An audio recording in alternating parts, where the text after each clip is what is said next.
I've been thinking a lot about how to open my mind up to new ideas and new creativity and challenge the things that I believe firmly. And, because the way that your mind is shaped is, of course, starts when you're a child, right? As you witness things in the world, you interpret those things, it becomes part of your belief system, and your belief system is what's driving your entire reality. Another word for belief system would be your reality or worldview, right? This is your understanding of the world. And a lot of it is all formed when we're young. Usually the belief system is completed by about the time we're 6 years old. And we never really go back and challenge that belief system. And I've been thinking a lot about this lately because the more I challenge my own system, the more creativity and innovation I open myself up to. And it's amusing to me how many things in that system were just code that I accepted from my parents, right? My father had an opinion and I adopted that as my own, and I never went back to validate it. And it shows up in seemingly ridiculous or insignificant ways. I'll give you an example of what I'm talking about. Ford is better than GM. Like, always and forever, that is a fact, okay?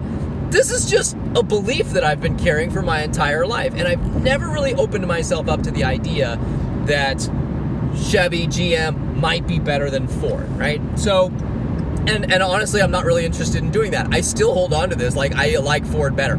So what I've done, unless I'm gonna do the research, right, to find out, is Ford really better than Chevy? And better is subjective, right? So better as I define it, which I'm not gonna do.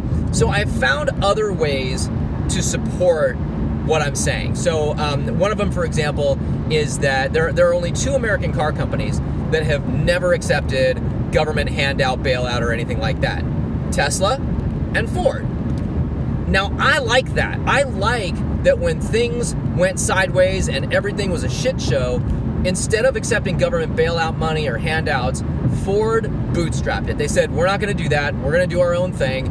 They sold off Volvo, and they sold off Jaguar, they sold off Maserati, all of that stuff, and they got really lean and didn't need any kind of assistance. Now, I like that. I got a lot of respect for a company, especially a big one that kind of still holds on to those startup values, like we're gonna bootstrap this, we're gonna take care of ourselves, we're gonna be resourceful and creative and innovative.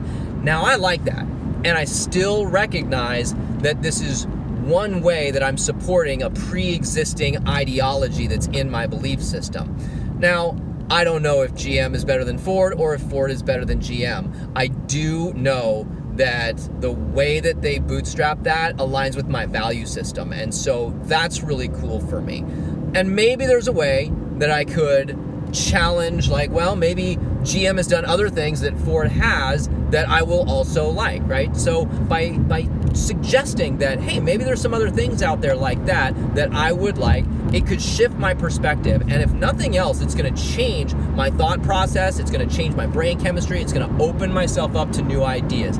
This is not easy to do, all right? Challenging what you are holding onto so tightly as a fact, as reality, as truth of the world is really difficult. And the more tightly you're clinging to it, the more you're locking yourself out of innovation and potential for new ideas and new opportunities. You can see this in your political beliefs, in your religious or spiritual practices and beliefs.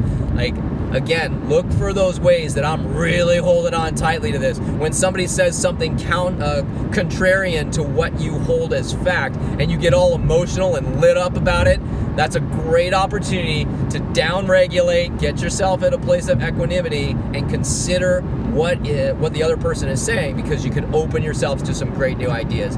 There's a mobile motivation for you. You can get more at the Status Flow on Instagram, or you can get us on our god-awful website, statusflow.net. Go to the god-awful website, because we're going to have a new one probably early January. I'd say first week of January. It's going to be awesome. So you can compare the two between the shitty one and the new one. Cool. See you later.